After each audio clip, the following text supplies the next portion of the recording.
turagusenga Yesu, turagushima tukwakisha n'umusaraba mutagatifu. Yesu agubwa kabiri. Aba dawe byose biragushobokera, igizayo iyi nkongoro, nyamara ntibibe uko njye nshaka, ahubwo bibe uko wowe ushaka.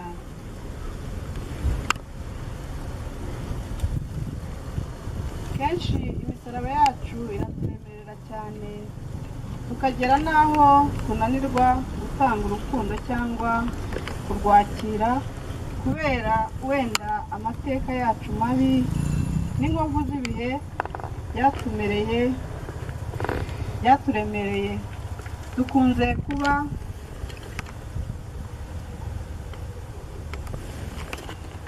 dukunze kubaza Imana ngo kuki ari jye wahisemo ngo mpeke uyu musaraba. Hari n'aho tugera tukavuga ngo Nyagasani nkiza uyu musaraba, tukibagirwa kongeraho nka Yezu ngo ntibibe uko njye nshaka, ahubwo bibe uko wowe ushaka. None se urwo rukundo wanga gutanga mu muryango wawe, mu bavandimwe bawe, uwo mudahuje idini cyangwa ubwoko, mu bakugiriye neza no mu bakugiriye nabi, ko ari ryo teme twambukiraho tugana Imana, urumva uzambukira kuki?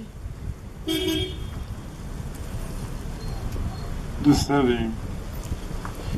Nyagasani, girira ibyakubabaje ukuye bwa kabiri, utwitungire twe kuzatandukana nawe ukundi. Duhe kutinubira imisaraba yacu, kandi uduhe n'imbaraga zo gutanga no kwakira urukundo rwawe, wowe ubaho ugateka iteka ryose. Isengesho yo kwicuza ibyaha.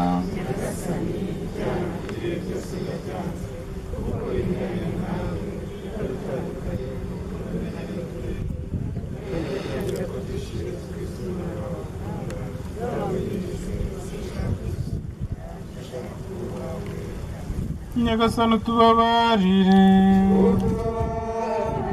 abakristo bapfuye Imana nibabarire baruhukire mu mahoro.